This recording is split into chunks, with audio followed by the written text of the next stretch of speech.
Ողջույն բոլորին, այսօր մենք վերլուծելու ենք նյութեր մի իսկապես ֆանտաստիկ, բայց եւ միևնույն ժամանակ միանգամայն քաոսային ժամանակաշրջանի մասին։ Պատկերացրեք 60 տարի տևած մի հակամարտություն, որը վերածննդի ծաղկուն հարուստ կենտրոնը բառացիորեն վերածեց եվրոպական երթերությունների խաղահրապարակի, իսկական աշխարհաքաղաքական շախմատային տախտակի։ Այո, մենք այսօր խոսելու ենք իտալական պատերազմների մասին։ Դե ինչ, գնացինք։ Ահա մեր այսօրվա ճանապարհային քարտեզը այս պատմական լաբիրինթոսը հասկանալու համար։ Նախ կքննարկենք, թե ինչու էր Իտալիան իդեալական թիրախ։ Հետո կխոսենք կոնդոտիերների, վարձկանների սպառնալիքի մասին։ Դրանից հետո կտեսնենք գերտերությունների, Ֆրանսիայի եւ Իսպանիայի ներխուժումը։ Կքանդենք դավաճանությունների սարդոստայնը եւ վերջապես կհասնենք Պավիայի իսկական աղետին։ Հիմա հավանաբար մտածում եք ինչպես ստացվեց, որ տարածաշրջանը, որն անգերազանցելի էր իր մշակութային եւ տնտեսական հզորությամբ, Լեոնարդոյի եւ Միքելանջելոյի տունը, Եվրոպայի ամենահարուստ առևտրային ցանցերի կենտրոնը, հանկարծ դարձավ ամենաարյունալի մարտադաշտը եւ ամբողջությամբ կորցրեց իր անկախությունը։ Սա այն հիմնարար հարցն է, որին մենք պետք է պատասխանենք։ Եվ այսպես, բաժին առաջին, Իտալիա իդեալական թիրախ, կամ ինչպես ասում ենք մասնատված խաղատախտակ։ Գիտեք, գլխավոր խնդիրն այն էր, որ հռոմեական կայսրության անկումից ի վեր Իտալիան երբեք միասնական պետություն չէր եղել։ Պատկերացրեք, փոխանակ ունենալու մեկ հզոր բռունցք այն բաժանված էր 5 մրցակից կենտրոնների։ Ունեինք Միլանի դքսությունը Լոմբարդիայում, Վենետիկի հանրապետությունը հյուսիսում, Ֆլորենցիան Տոսկանայում, Պապական մարզը Հռոմում եւ Նեապոլի թագավորությունը հարավում։ Եվ ինչ եք կարծում, ինչ էին նրանք անում։ Ճիշտ է, նրանք այնքան տարված էին իրար դեմ կռվելով, դավադրություններ հյուսելով ու հաշիվներ մաքրելով, որ պարզապես ժամանակ ու ռեսուրս չունեին իրենց սահմանները արտաքին իսկապես հզոր թագավորներից պաշտպանելու համար։ Անցնենք երկրորդ բաժնին՝ կոնդոտիերների իշխանությունը կամ վարձկանների սպառնալիքը։ Սրանք մեր խաղի այսպես ասած թեր խաղաքարերն են։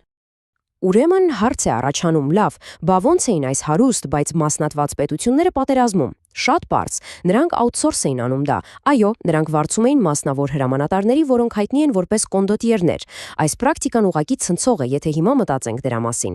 Օրինակ, վերցնենք այս երկու հայտնի դեմքերին՝ Սֆորցային եւ Պիչինինոյին։ Նրանք ձեր տիպիկ հայրենասերները չէին, նրանք կռվում էին անձնական քաղաքական հավակնությունների համար, մանիպուլյացիայի էին ենթարկում իրենց գործատուներին եւ հողեր էին խլում։ Սֆորցան օրինակ այնքան խորամանկ էր, որ ի վերջո նպատակ դրեց ամուսնանալ Միլանի դուքսի դստեր հետ, որպիսի հենց ինքը տիրի գահին։ Ոչ մի գաղափարախոսություն, պարզապես մաքուր բիզնես եւ իշխանատենչություն։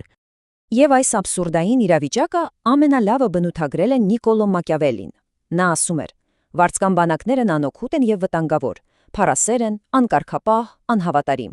Խաղաղ ժամանակ նրանք կործանում են քեզ ճիշտ այնպես, ինչպես թշնամին պատերազմում»։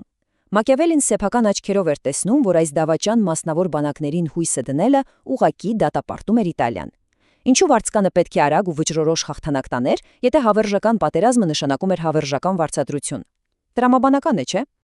Այսպիսով հասնում ենք երրորդ բաժնին՝ գերտերությունների ներխուժումը։ Ֆրանսիան ընդդեմ Իսպանիայի։ Իսկական թագավորները մտնում են խաղի մեջ։ Երբ Իտալիան ներսից այսքան թույլ էր եւ հույսը դրել էր վարձկանների վրա, Ֆրանսիայի եւ Իսպանիայի նման հսկաները պարզապես չէին կարող անտարբեր անցնել։ Նայեք, թե ինչ արագությամբ է փոխվում քարտեզն այս ժամանակագրության վրա։ 1499-ին Ֆրանսիայի թագավորը գալիս ու հեշտությամբ գրավում է Միլանը, հետո ընդամենը 1 տարի անց Ֆրանսիան ու Իսպանիան գաղտնի պայմանավորվում են իրար մեջ կիսել Նեապոլը։ Նրանք միասին նվաճում են այն, բայց դե ինչպես կարելի էր սպասել, երբ գալիս է ավարը կիսելու պահը, լավագույն ընկերները դառնում են կատաղի թշնամիներ։ Եվ հենց այստեղ 1503 թվականին մի շատ հետաքրքիր բան է տեղի ունենում։ Իսպանիան բերում է նոր տեխնոլոգիաներ, վառոդիականներ եւ հետևակի նոր մարտավարություն, ինչը լրիվ ջախջախում է ֆրանսիացիներին։ Արդյունքում 1504-ին Իսպանիան վերցնում է հարավը, իսկ Ֆրանսիան հյուսիսը։ Տարածաշրջանի ճակատագիրը բառացիորեն որոշվում է կուլիսային գործարքներով։ Դե ինչ, անցնենք 4-րդ բաժնին՝ դավաճանությունների սարդոստային։ Սա դաշինքների դիվանագիտությունն է կամ խաղի բացարձակ քաոսային կանոնները։ Այս հատվածն ուղղակի ծիծաղելի է, իսկապես։ Խոսքը այնպիսի դաշինքների մասին է, որտեղ բոլորը դավաճանում էին բոլորին, իբր թե ուժերի հավասարակշռությունը պահելու համար։ Նայեք այս աղիսակին։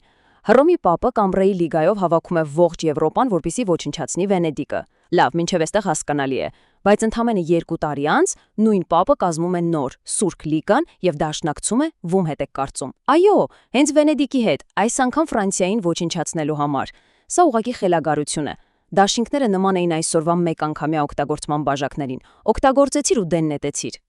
Իտալական պետությունները միամտաբար կարծում էին, թե խելացի են։ Կիրառելով հայտնի բաժանիր եւ տիրիր սկզբունքը, նրանք փորձում էին օտարերկրյա բանակներն օգտագործել իրենց հարևանների դեմ տեղական վեճերը լուծելու համար։ Բայց գիտեք ինչ, նրանք իրականում պարզապես իրենց սեփական երկիրն արծաթե սկուտեղի վրա մատուցում էին այդ նույն նվաճողներին։ Նրանք իրենց կործանողներին հրավիրեցին խաղասեղանի շուրջ։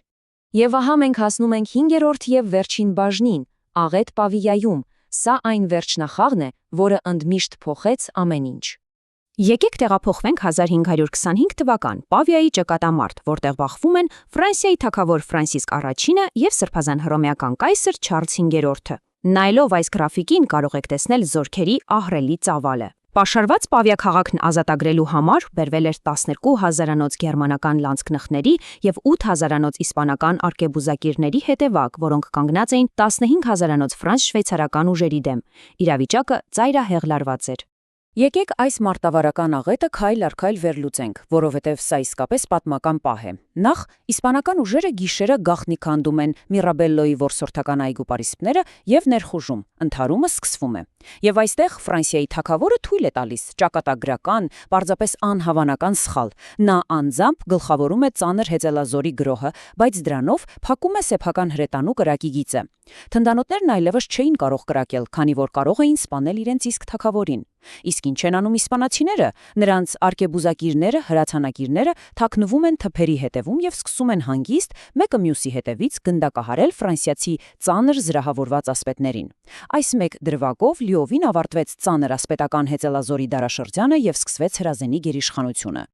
Բայց ֆանտաստիկան դեռ առջևում է, անձամբ Ֆրանսիայի թագավորը Ֆրանսիսկ I-ը գերեվարվեց հենց մարտադաշտում, պատկերացնում եք։ Սա բերեց ֆրանսիական բանակի տոտալ փլուզմանը եւ ստիպեց Ֆրանսիային կնքեր սարսափելի նվաստացուցիչ պայմանագիր Մադրիդում։ Վերջապես, տասնամյակների քաոսից հետո շախմատային տախտակը մաքրվեց։ Ֆրանսիան ընդմիշտ հրաժարվեց Իտալիայի նկատմամբ իր հավակնություններից։ Իսպանիան դարձավ Իտալիայի բացարձակ ու անվիճելի տերը սերունդների համար, ինչը վերջնականապես ամրագրվեց 1559 թվականի Կատո Կամբրեզիի խաղաղության պայմանագրով։ Իսկ Ֆրանսիան, նրանք արագորեն խրվեցին սեփական ներքին կրոնական պատերազմների մեջ։ Վերածննդի հայրենիք Իտալիան կորցրեց իր քաղաքական ազատությունը եւ այն հետ էր բերելու միայն դարեր անց։ Այսպիսով, վերջում ուզում եմ ձեզ մի հարց տալ մտորելու համար։ Եթե անգամ աներևակայելի հարստությունն ու զարգացած մշակույթը չեն կարող ապահովել երկրի անվտանգությունը առանց քաղաքական միասնության, ապա ինչ դասեր կարող ենք քաղել մենք այսօր։ Երբ նայում եք ժամանակակից աշխարհին, որ պառակտկած տարածաշրջաններն են այսօր ծառայում որպես նոր աշխարհաքաղաքական շախմատային տախտակներ մեծ տերությունների համար։ Մտածեք այս մասին։ Շնորհակալություն այսօրվա վերլուծությանը միանալու համար։ Կհանդիպենք հաջորդ անգամ։